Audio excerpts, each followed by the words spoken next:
Okay आज हमारा theorem है theorem 4 9.1 chapter chord of a circle. If two chords of a circle in this theorem, how many chords? Two chords of a circle are congruent. जो chords हैं वो क्या हैं? कन्ग्रेंट है, मतलब सेम है. They will be equal distance from the centre. हमने क्या प्रूव करना है कि इनका जो डिस्टेंस है वो क्या होना चाहिए? सेंटर से इक्वल होना चाहिए. हम टू कॉर्ड्स ड्रॉ कर लेते हैं. हमने क्या ड्रॉ किए?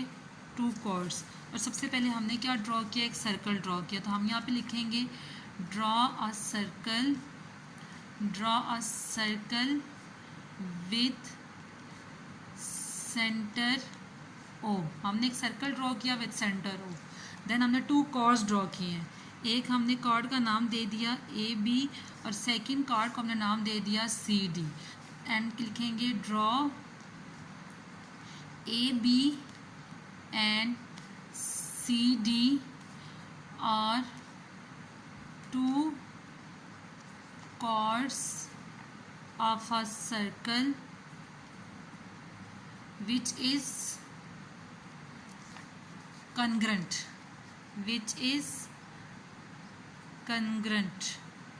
तो हम यहाँ पे लिख सकते हैं कि ए बी कन्ग्रेंट है सी डी के. नेक्स्ट उन्होंने कहा है कि इनका डिस्टेंस जो है वो सेंटर से क्या होना चाहिए? इक्वल होना चाहिए. हमने बात प्रूव करनी है. तो हम क्या करेंगे?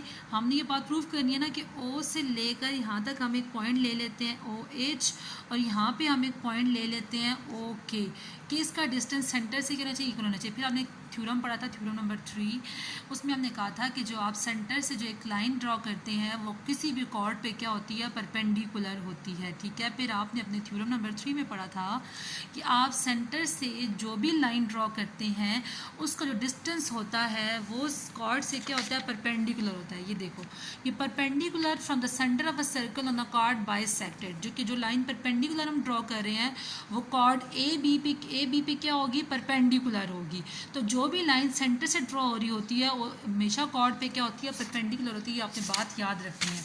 तो सेम इसमें भी उन्होंने ये कहा है कि जो हम कॉर्ड्स ड्रॉ कर रहे हैं उसका डिस्टेंस जो है इक्वल डिस्टेंस है फ्रॉम द सेंटर. जब उसका डिस्टेंस सेंटर से इक्वल डिस्टेंस पे, तो इट्स मीन वो उस पर क्या बना रही होगी? परपेंडिकुलर बना रही होगी. ये बात हमने थ्योरम में की. तो अब हम यहाँ पे गिवन में लिखेंगे कि जो ओ एच है वो परपेंडिकुलर है किस पे? ओ एच किस पे परपेंडिकुलर है? ए बी पे. एंड ओ के किस पे परपेंडिकुलर है? सी डी पे. ये हमने अपनी गिवन लिख दी. फिर हमने ये बात प्रूव करनी है कि they will be equal distance from the centre. तो हमने थ्योरम का स्टार्ट को पता है गिवन होता है एंड आपने प्रूव करना होता है. तो हमने ये बात प्रूव करनी है कि ओ एच का डिस्टेंस ओ के की डिस्टेंस से क्या है? इक्वल है. हम यहाँ पे लिखेंगे मेजरमेंट ओ एच इक्वल होना चाहिए मेजरमेंट ओ के से. क्यों होना चाहिए? क्योंकि उन्होंने यहाँ पे हमें बता दिया कि इनका डिस्टेंस क्या होना चाहिए? इक्वल डिस्टेंस होना चाहिए. उसके बाद हम कंस्ट्रक्शन करेंगे. कंस्ट्रक्शन करते हुए हम राइट एंगल ट्राइंगल्स बना लेते हैं ताकि ईजिली हमें कंपेयर करते हुए हमें सॉल्व करते हुए आसानी हो.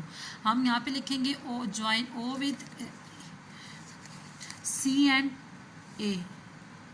अब आप इस तरह भी कर सकते हैं, आप ओ को बी से और ओ को डी से भी ज्वाइन कर सकते हैं. ठीक है. ये आपकी मर्ज़ी पे डिपेंड करता है.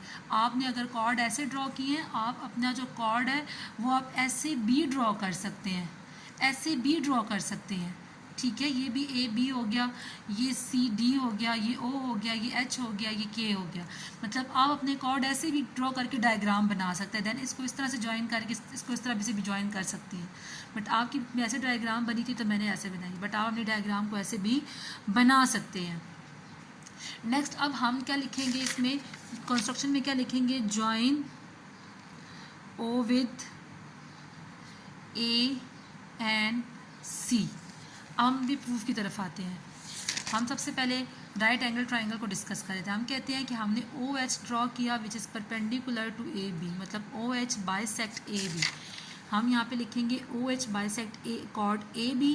देन रीज़न हम क्या लिखेंगे क्यों बाइसेक्ट कर रहा है कॉर्ड ए बी को? क्योंकि ओ एच परपेंडिकुलर है ए बी पे बाय थ्योरम 3. अब हमने ना इतना सा डिस्टेंस फाइंड करना है. इतना डिस्टेंस फाइंड करेंगे तो इतना ऑलरेडी फाइंड हो जाएगा. देखो एक लाइन पूरी है, यहाँ पे क्या है? ए है, यहाँ पे क्या है? एच है, यहाँ पे क्या है? बी है.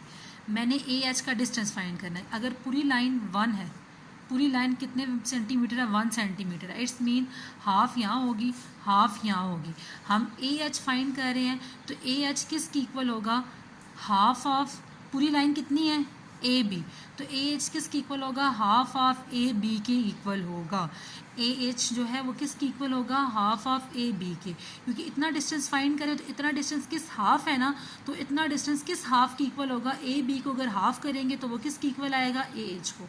अगर हम ए बी के डिस्टेंस को हाफ करते हैं तो वो किसकी इक्वल आएगा, ए एच के। तो यहाँ पे हमने लिखा कि ए एच इक्वल है half of measurement A B. Similarly हम लिखते हैं कि ओ के बाइसेक्ट कॉर्ड सी डी, क्योंकि क्यों बाइसेक्ट कर रहा है, क्योंकि ओ के जो परपेंडिकुलर है किस पे, सी डी पे। तो जस्ट यहाँ पे हम क्या लिख सकते हैं, सेम इसी तरह हम बात करेंगे तो हम कहेंगे सी के जो है वो किसकी इक्वल है, हाफ ऑफ सी डी के। जैसे A H half of A B की इक्वल है, same C K is equal to half of C D. Then we write here, but as we know that कि chords of a circle are equal, a b equal to c d, a b equal to c d which write in given, hence हम ये भी कह सकते हैं जब a b जो chord है वो c d की इक्वल है तो इट्स मीन जो a h का डिस्टेंस है और c k का डिस्टेंस है ये भी मेरे पास क्या होगा, आपस में इक्वल।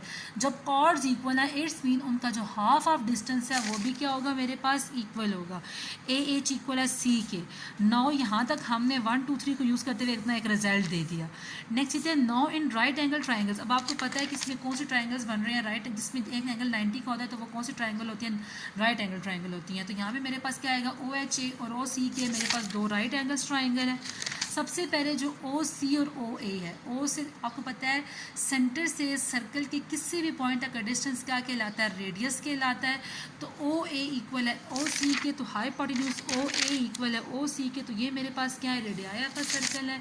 नेक्स्ट हमने ये बात की थी, अब हमने देखो ये बात, एक ये साइड है, एक ये साइड है, एक ये साइड है। हमने ये साइड प्रूव करनी है इसलिए हम ये साइड नहीं लेंगे, हम ये 2 साइड्स लेंगे। सेम इसमें भी एक ये साइड है, एक ये साइड है और एक ये 2 साइड्स हमने, ये साइड हमने प्रूव करनी है इसलिए हम इन दोनों को कंसिडर नहीं करेंगे, हम इन 2 साइड्स को कंसिडर करेंगे। तो सेम ए एच और सी के मेरे पास आपस में इक्वल है, ये हम ऑलरेडी प्रूव कर चुके हैं। जब 2 साइड्स आपस में इक्वल है तो इट्स मीन ट्राइंगल्स कंग्रेंट है by using H S postulate. जब ट्राइंगल्स कंग्रेंट है तो इट्स मीन ओ एच और ओ के भी मेरे पास क्या होंगे, कंग्रेंट ही होंगे। अब इस थ्योरम को आप लोगों ने लिख लेना है, इसमें अगर कोई इशू हो तो आप लोगों ने मुझसे डिस्कस कर लेना है।